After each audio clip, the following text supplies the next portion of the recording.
Me and see me this morning. We just want to thank you for joining us. My name is Shanna Weber, and I'm an environmental education specialist with the Environmental Assistance Branch in the Kentucky Department for Environmental Protection.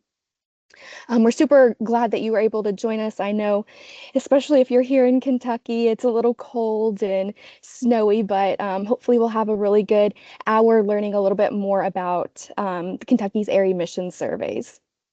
Now, before I hand the presentation over to our guest speaker today and we dive into this topic, I do want to just do a little bit of webinar housekeeping and give you a short idea of what ECAP is and why we are here today. Let's see if I can get us going. There we go. So first things first, just a little bit of housekeeping. Today's webinar will last about an hour. We are going to save questions for the end. So if you have any questions, we just ask that you use either the chat feature or the Q&A feature. And our guest speaker will be going over some of those questions, hopefully at the end of today's presentation.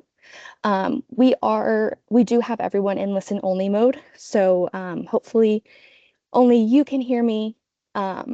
You shouldn't be able to turn on your microphone or turn on your video. So just wanted to let you guys know of that. And then finally, I do also want to let you know that a recording of today's webinar will be made available after today's webinar. So give me a few days to hopefully gather all of that. I will also put some resources in an email and the presentations from today, and I will send that to everyone in an email. So just a little bit about ECAP. ECAP stands for the Environmental Compliance Assistance Program. And if you take anything away from this short spiel about ECAP, I want you to know that we are genuinely here to help. So the program itself has two main objectives. The first is going to be to help businesses understand and comply with Kentucky's environmental requirements. And then the second is going to be to provide free and confidential assistance to Kentucky's businesses. ECAP actually acts as Kentucky's Small Business Environmental Assistance Program, or we're going to call that an SBEAP. So SBEAPs are requirements of the Clean Air Act. So we are primarily funded by facilities' air emission fees. And for that reason, we specialize in providing air quality assistance to small businesses in Kentucky. Now, SBEAPs have their own definition of a small business. That's going to be a business that is less than 100 employees. They must be independently owned and operated, and they cannot be a major source of air emissions. Now, Kentucky has opted to make our SBEAP program multimedia. So although we do focus on air quality, we can help with questions regarding waste and water as well. So we staff a phone and email hotline to take in requests from companies and the general public. We can also provide general assistance in several water and waste topics. Generally, we will get things like KPDES permits or questions about hazardous waste. And in instances that we don't necessarily know the answer, we can act as a referral source and get you in touch with somebody who is more of the expert in that subject area. We can also help facilities identify if regulations may be relevant, and we can recommend that they review certain regulations to identify if those regulations are applicable for their operations. And then one of the last things that we can do is we can assist with new economic development projects. We can help them identify potentially applicable permits, and we can kind of help them get into meetings with the Division for Air Quality, the Division of Waste Management, and the Division of Water all at once, rather than those businesses having to contact each of those divisions separately. So last but certainly not least, ECAP also develops educational documents for the public. So this can be anything from quick one-page fact sheets on new regulations or regulation changes to really large 80-page compliance documents and manuals that cover every potential regulation a facility might need to be concerned with. And all of these documents are housed online in our resource library. We also do hold training events and workshops like the one that you are attending today.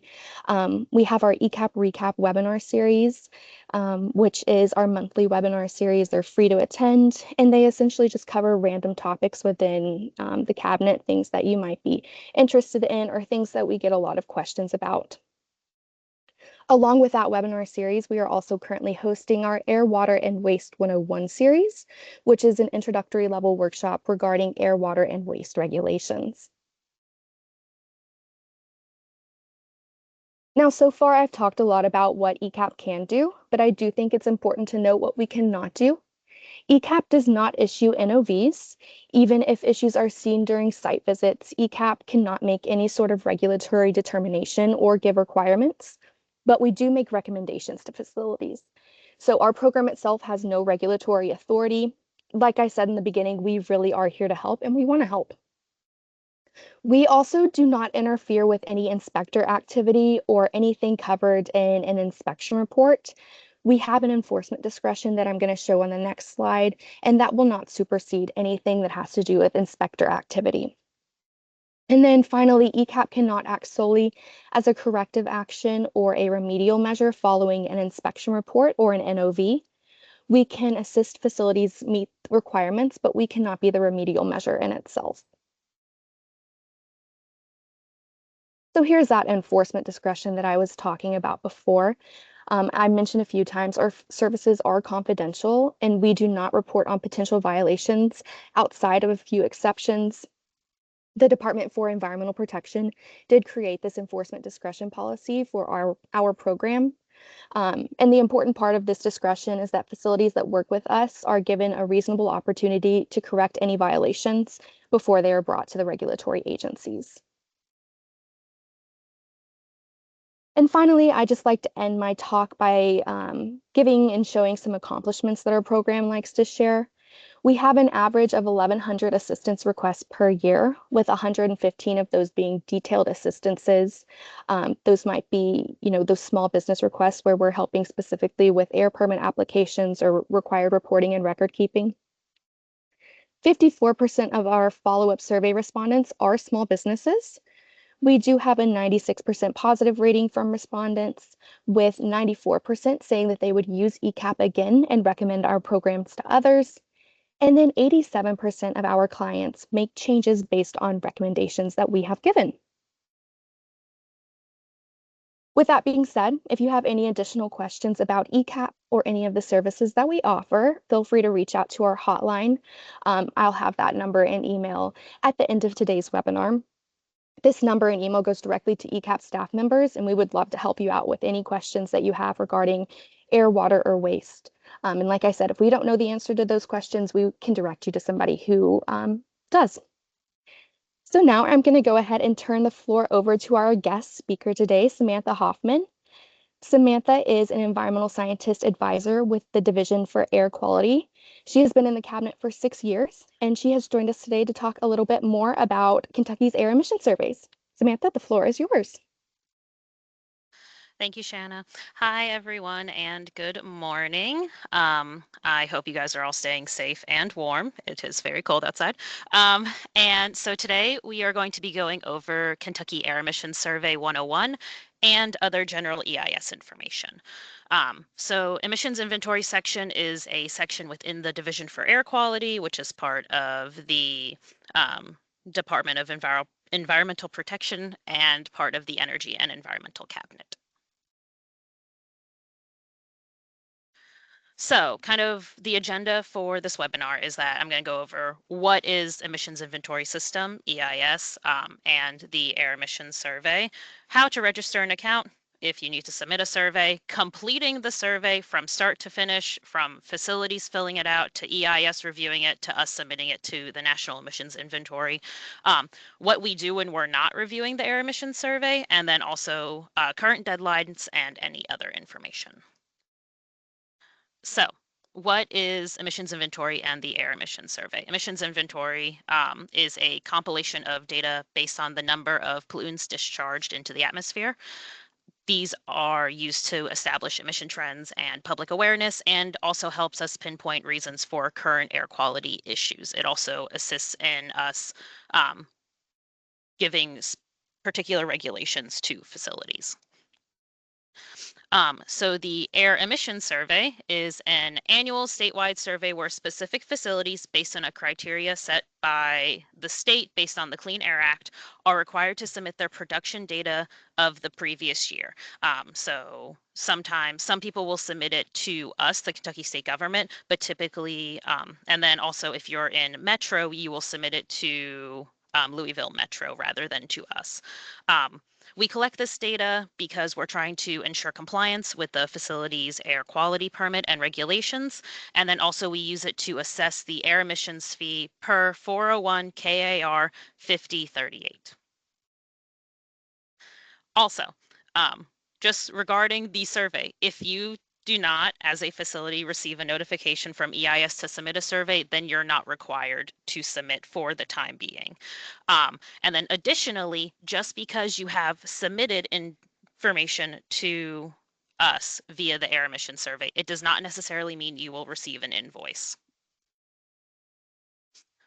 So going off of that, who is required to submit data? All major sources, Title V, PSD, or conditional majors, asphalt plants, facilities with current or historical non-attainment count, in like facilities within current or historical non-attainment counties with actual or PTE greater than 25 tons per year for VOC or NO2. This is based off of the Clean Air Act, Section 218. Additionally, facilities with applicable federal regulations such as NSPS or NESHAP. And the only way that this would possibly change is that you will receive a notification from us. So that is kind of how we determine who is set up. And if it ever changes, you'll always receive notification from us about any changes that may occur. So now, since we know what the survey is and kind of what we're looking for from it, how do you register an account to submit the survey? Registration is done via our ePortal website. The registration now, you can physically click on it whenever Shanna uploads this webinar, and you'll be taken straight to ePortal to register. If you're a new user, you're required to register an account to submit the survey data. Additionally, your person who is registering cannot be a third-party consultant. It has to be someone who physically works at the facility. So when you go to register an account, here's just kind of some quick notes about what we're looking for. The login is case sensitive. The email that you put in will be used for correspondence. So any information that we send out to you, we're going to be using this email that you have given us. The phone number has to be in a specific format. And then additionally, giving us the agency interest or permit number is kind of required. So then that way we can know what facility you're associating yourself with. And then the requested functionality is always DAQ web survey. Additionally, after you submit this request, EIS then goes through and we will either confirm or reject your access. Sometimes if you're a brand new contact, we'll contact someone from the facility, whether it be the old contact, or we'll contact you to kind of verify that, yes, you do indeed work there and you're not just someone trying to gain access. And then after we approve it, you will have to go to the Manage User tab after being given a temporary password. You'll have to go to the Manage User tab and accept responsibility for the facility.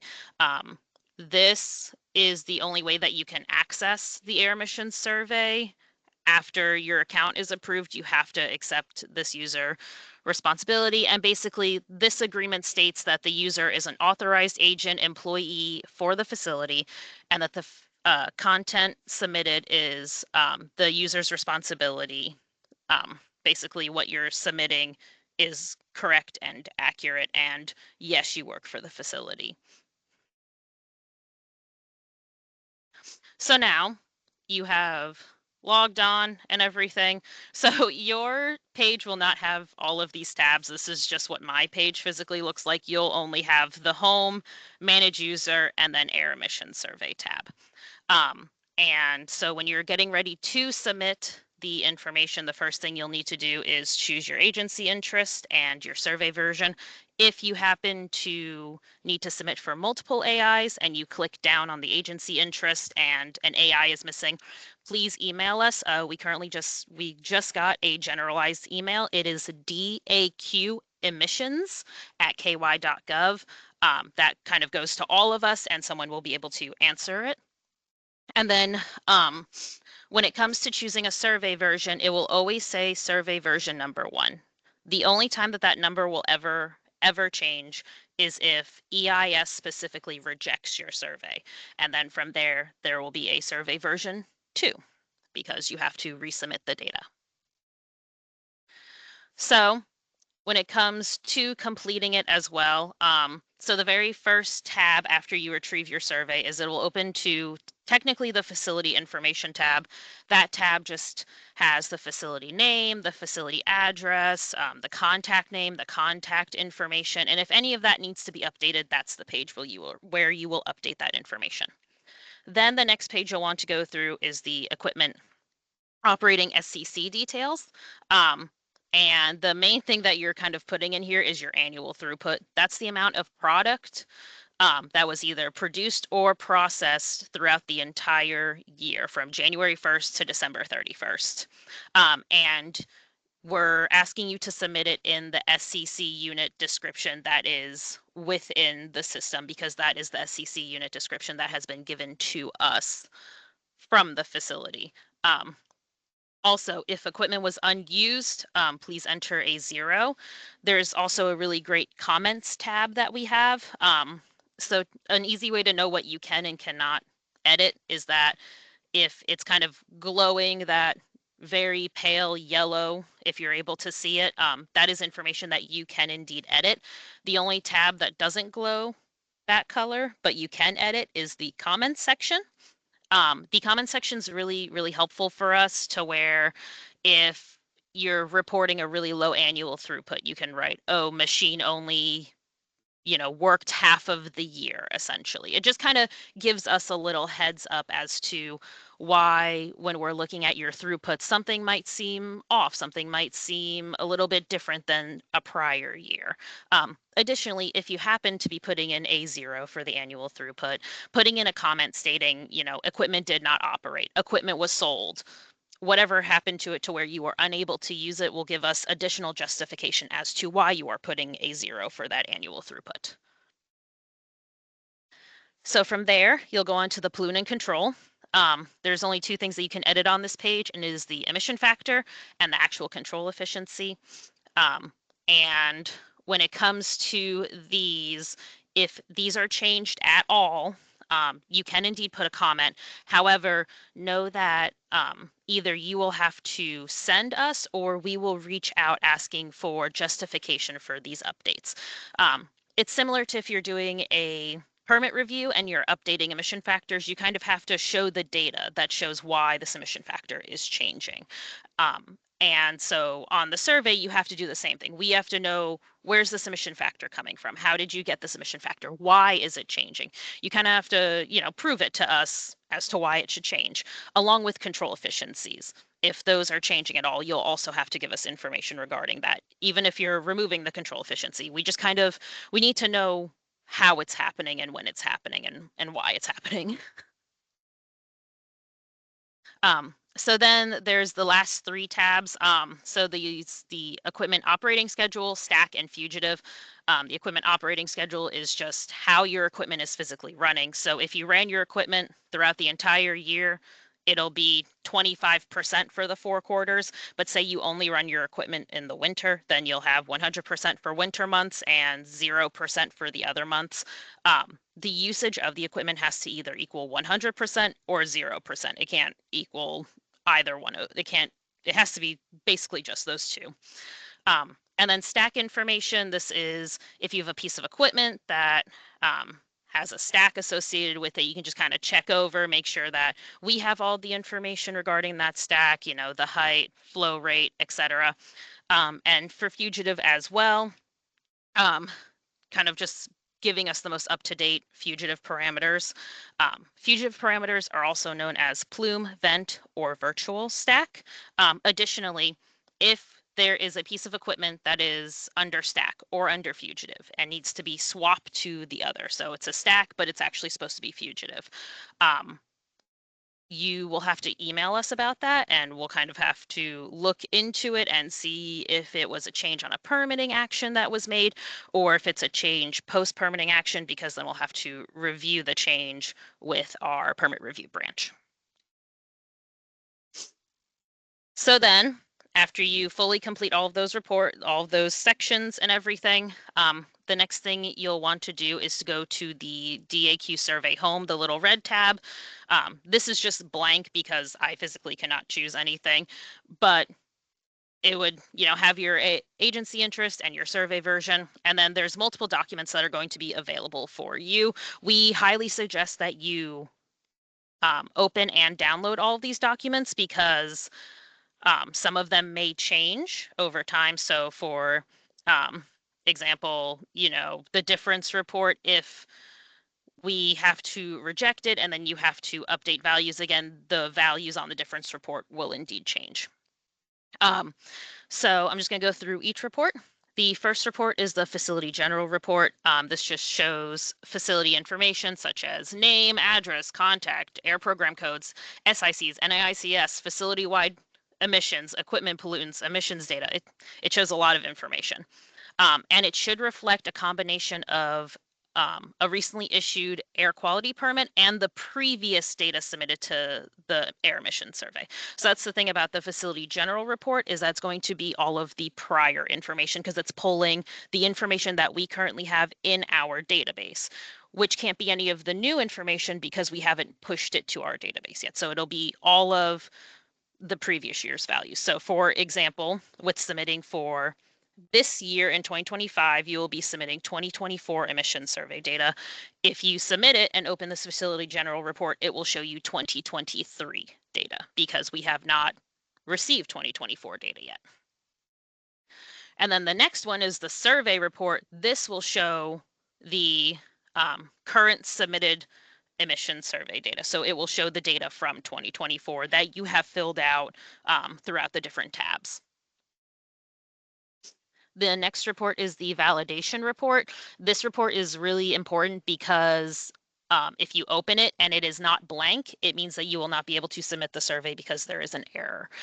There are very specific values that need to be filled in and submitted, and the validation report will inform you as to what is missing, what errors could possibly be going over. We highly suggest that you open this report first and just kind of look over it. And if it's blank, then you're great and you've filled it out, the survey like completely.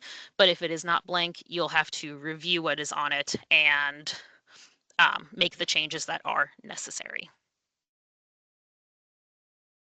The next report is the emissions report.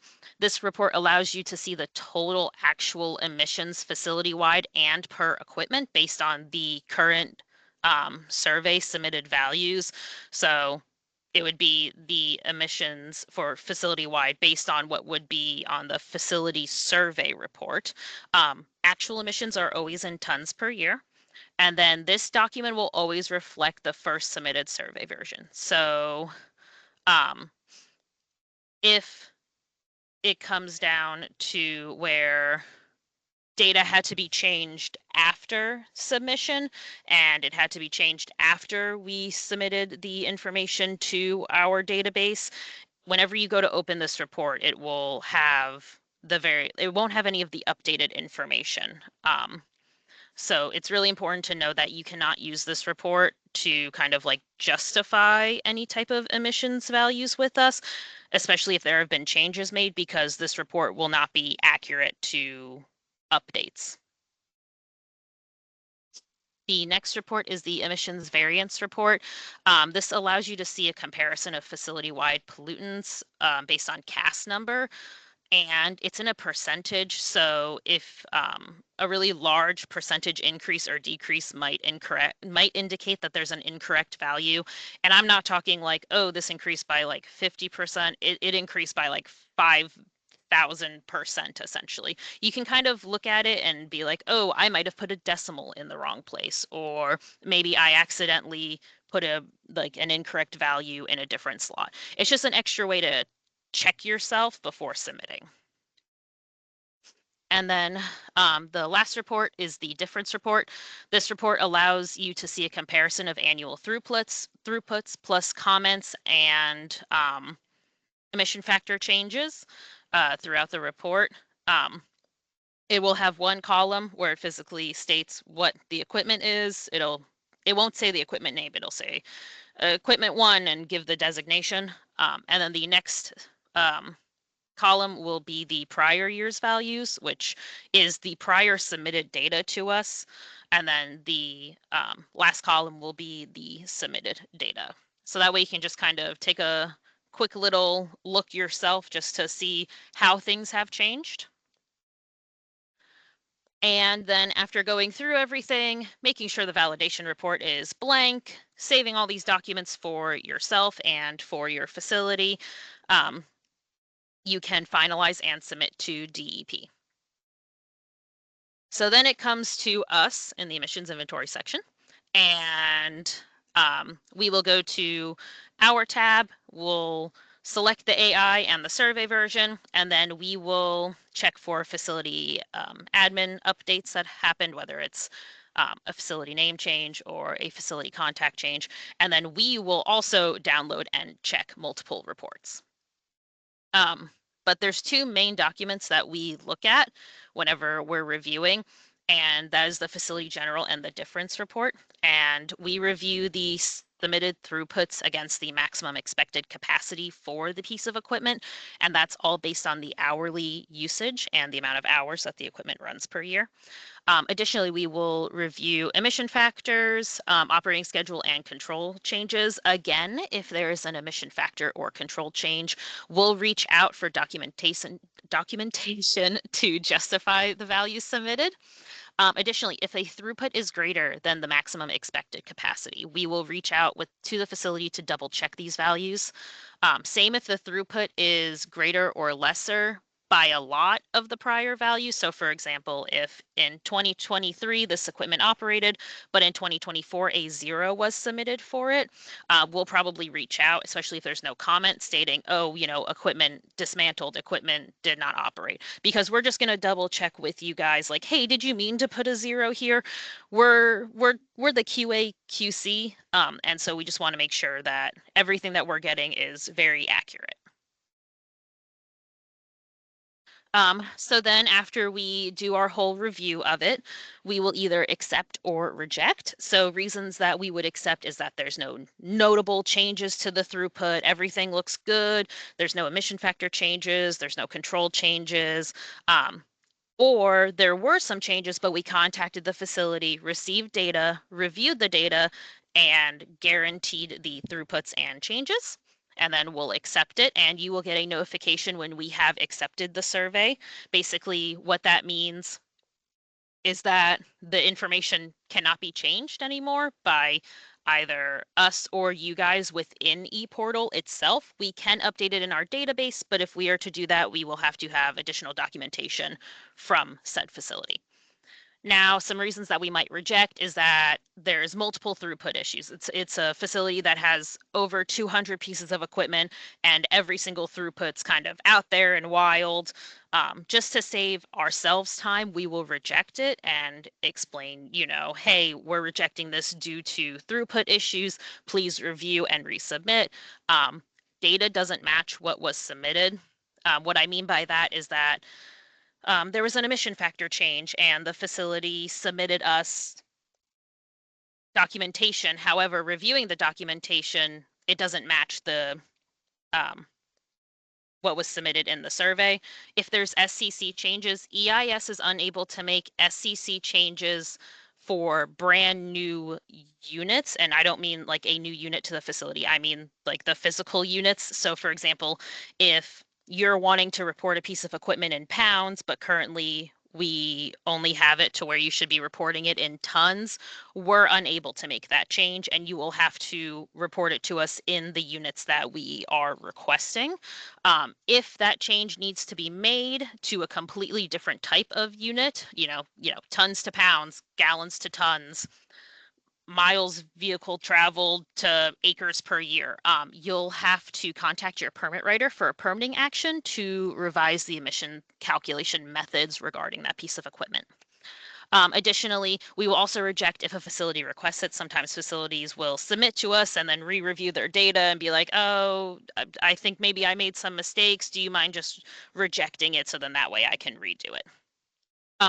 Additionally, if we reject it, you will have to resubmit the data. All of the data that is currently in ePortal will stay as it is, so you won't have to re-enter everything. You only have to re-enter the changes that you need to make. One other comment I want to make is that after you submit the survey to EIS, once you hit finalize and submit to DEP, you yourself cannot make any edits to the data within ePortal unless EIS rejects it. Essentially, it's like we're playing tennis and you've hit the ball over to our court, and now we're just going to kind of hold on to it for a little while. But if we reject it, we knock it back over to you, so then that way you guys can make the changes. But once it has been finalized and submit to DEP, any changes that need to be made, either we'll have to reject the survey or we, EIS, will be able to make those updates accordingly. And then once we submit the survey to our database, we won't be able to make any changes in ePortal either. So we've now submitted it to the database. What do we do next? We review the data within the database to make sure it is accurate, and the submitted data from ePortal, we're just making sure that our two systems communicate with each other well. We'll clean up some naming conventions of the report and update record dates to reflect the proper year, and we will recalculate the submitted data to receive the actual emissions for the facility based on any possible updates that happened. So for us, we're mainly reviewing the facility general report, and that general report is kind of a snapshot of the emissions for the year we're inventorying for. We have a larger database that we call master file that I refer to as a photo album. That photo album has all of the information, and this, what you're currently submitting to us, is just a snapshot of the information that we're going to stick within the photo album. And then from there, we'll kind of we'll skip ahead a few months, and now it is acknowledgement checklist time. So we have submitted it to our database. We've gotten actual emissions. We have finalized the survey on our end. So now we'll get to the point where we send out acknowledgement checklists. And this is kind of a point where facilities can check over the approved EIS data one extra time. We'll pull it based off of the facility general report. It'll contain the submitted inventory year information. We pull the values for the acknowledgement checklist from there. And then you have the facility has 30 days after the postmark date to return it to us, and it can either be returned via mail or email. You don't have to send it both. Again, it's just kind of a final checkpoint for facilities to review the data, and it will include VOC, SO2, NO2, and PM10. The reason that we have these pollutants is due to EPA regulations in the Clean Air Act, ozone, and based on national ambient air quality standards. So then we go through, we get the acknowledgement checklist back, whether they're confirming or denying. If you're denying the actual emissions that are within the acknowledgement checklist, then you will need to provide us data to prove as to why what they should actually be. And if we find it to be verifiable, if we find it to be accurate, then we will indeed go through and update them, and you will get a new acknowledgement checklist. So after acknowledgement checklists, which every facility receives, we then come to invoices, which not every facility receives. Invoices are pursuant and sent under 401 KAR 5038. They are due 60 days after the postmark date and can be paid online by check or by money order. Failure to pay the fee within 90 days after the due date will result in an increase in the fee of an additional 50% of the original amount plus interest. Also, suspension of the air quality permit. So then, after invoices are sent out, the following year, EIS will start the emissions data review process over again. It's kind of an endless circle for EIS. You know, we're always receiving this data and we're always reviewing it, and we just kind of we do this every single year. It's why it's called the annual survey. But so we'll just kind of keep going through and doing this until the facility closes.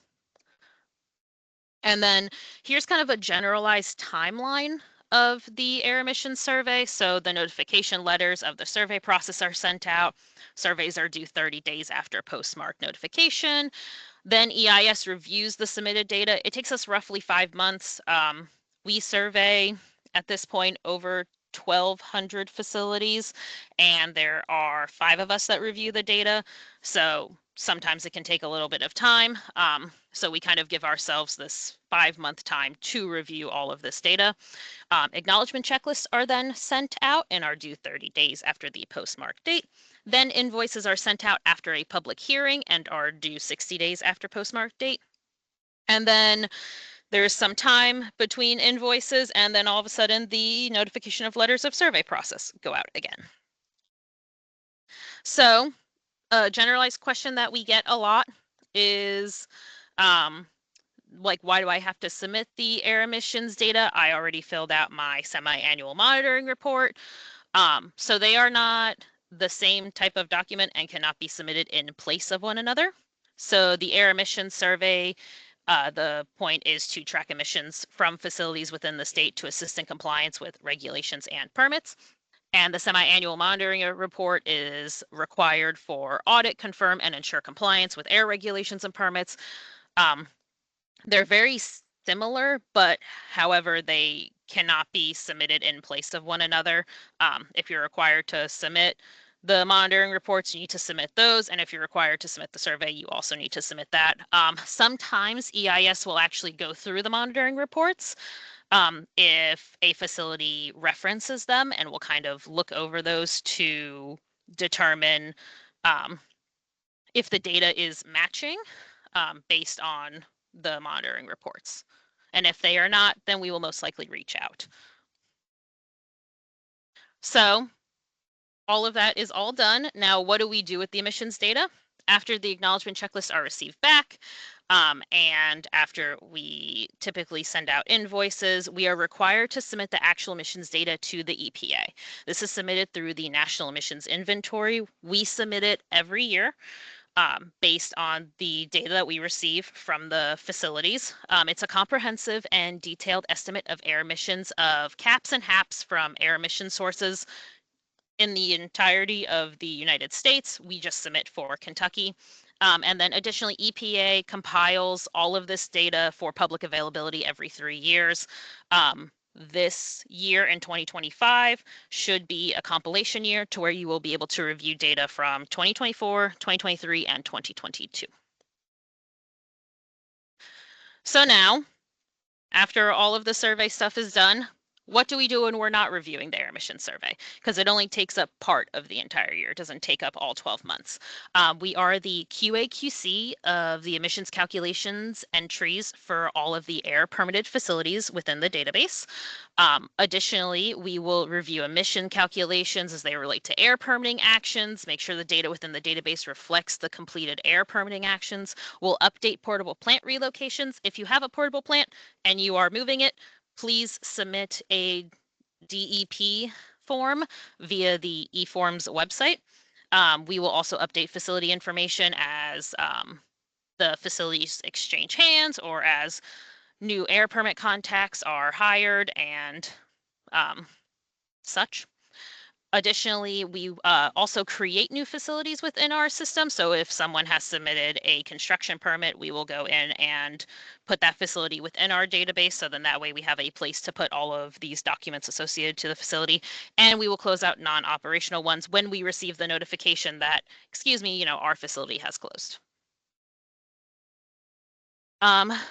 When it comes to reviewing air permitting actions, the way that we do this is that we will compare the issued air quality permit, the statement of basis, which is a summary of current and past permitting actions, and we will review this table, which is called Pollutant of Concern, POC table, which is an emissions calculation spreadsheet.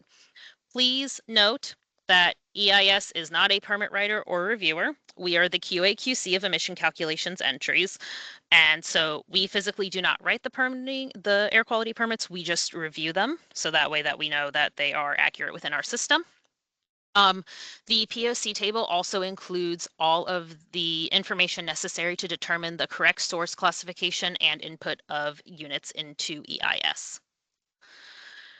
Additionally, something that I do specifically is that I update air permit contacts. If your air permit contact has changed for your facility or you are a new air permit contact for your facility, please email me at samantha.hoffman@ky.gov, and please include your name, email, work phone number, and physical work mailing address.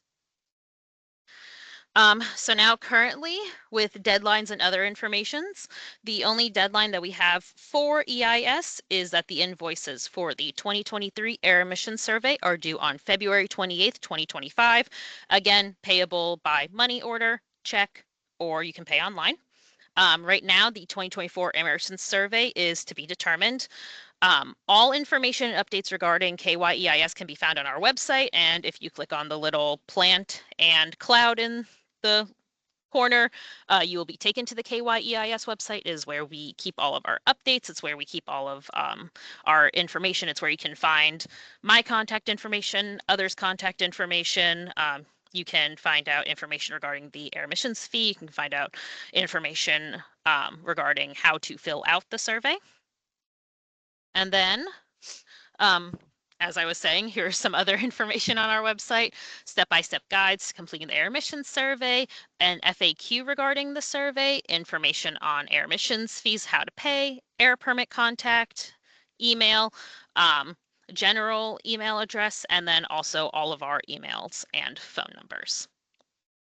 And with that, I want to thank you so much for listening. I really hope that you learned something. I highly suggest that if it is your first time submitting the survey, to review the survey FAQ that we have and the step-by-step air quality emission survey instructions. My contact information is also on this page in case you want to reach out to me specifically. And at this point, I can take any questions that there might be.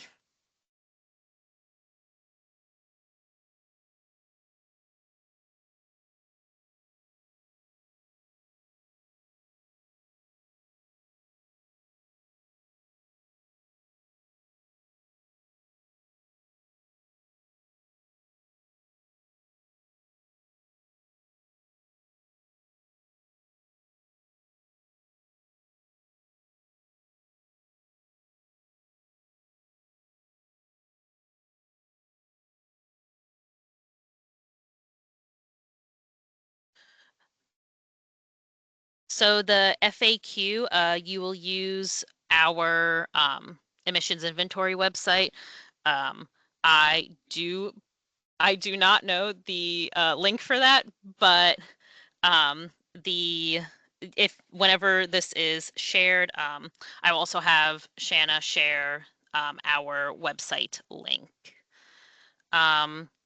For a copy of our POC table, I am unsure about that. Amy, if you're on, could you possibly answer that question? I You am should be. on. Can you hear me? Yes. Okay. Hey, good morning, everybody. I'm Amy Tempestoom, consultant in the permit review branch. As far as your POC table, so what's in EIS should reflect what's in your POC table, which is just your emission calculations table. In fact, EIS will typically include, as Sam went over, updated like stack test emission factors and things like that. That facilities may have requested at some point, because EIS is actual emissions, POC table is what you're permitted on. You can request a copy of the POC table, but you will have to do it through an open records request. So hopefully that helps. Thank you, Amy. So next question is, should we have received an invoice for fees by now? We mailed out those invoices on December 29th. Yes, no, hold on. 6th, Sorry. Thank 26th. Thank you. We sent them out on the 26th, so you should have received them by mail. Also on our KYEIS website, you can find eSearch by there, and you can search for your invoice. If you have not received it, please email me at samantha.hoffman@ky.gov, or you can email our generalized email of DAQ emissions, EMISSIONS So then that way we can get your facility information. So then that way we can know possibly if you need an invoice and if we need to send it to you via email. Yeah, this Shanna, we can, I know that the presentation will be available on the ECAP website. And then I will also see if I can get the recording of it put on our KYEIS website as well. Thank you, Allison, for sharing the eSearch, and thank you, Cassie, for sharing the email. So stack test results on calculations of the survey. So we will update stack test results if they are within a reference within a permitting action, because that is when most of the time the stack test information will be changed is within permitting actions. However, if you are updating an emission factor based on stack tests, you can inform us that you have submitted stack tests, and we will be able to access that data, and we can use that as justification, correct, for the survey.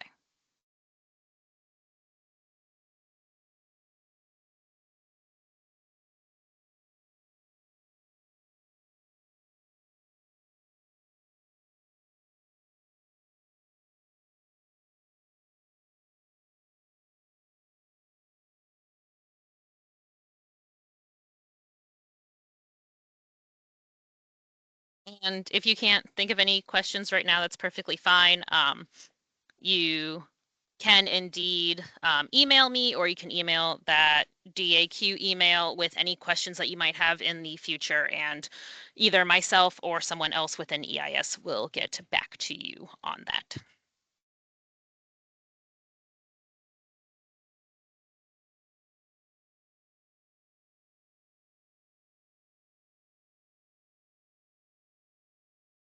Hi, can everyone hear me? Yeah, we can hear Yeah. you. Okay, just checking. Oh, I wasn't sure if you were there, Shanna. I'll let you lead. Oh, sorry about that, Allison. Let's see, is there any other questions that we have? Like Samantha said, if you don't necessarily think of them right now, or they might be a little bit more specific or detailed, feel free to email the general DAQ emissions at ky.gov, Samantha, or you can even reach out to ECAP as well. But if there's no more questions, I think we'll go ahead and move on. Samantha, thank you so much. This was extremely, extremely informative. I mean, I learned so much just by listening in. So hopefully everyone can take away a little bit or something from today's webinar. And again, we just want to thank you for joining us. Thanks, Samantha, and everybody from EIS for being here today and answering everyone's questions. I did want to go ahead and end today with some of ECAP's upcoming events. I mentioned some of these earlier. Our next ECAP recap webinar is going to be an overview of groundwater protection plans, and that will be on February 12th. We would love it if you could join us for that, if that's something you're interested in or you might have to deal with. And then, as I mentioned earlier as well, we do have our Air, Water, and Waste 101 workshops. These are all going to be virtual for the spring of 2025. And these are just going to be our introductory permitting and compliance workshops. So again, we would love for you to join us for those as well. And I also do want to mention, we've said it a few times before, the recording of today's webinar, the presentations, and other resources that Samantha has sent my way will all be going out to everyone who's registered for today's webinar. So just give me maybe a day, maybe by this afternoon, honestly, I'll try to get an email together and sent to everyone. With that being said, I did want to leave the ECAP hotline phone number and email on the screen. Again, if you ever have any questions, feel free to reach out to us. But with that being said, thank you again for joining us today. We hope that you stay warm and stay safe, and hopefully you'll be able to join us again soon for one of our events. Thank you so much.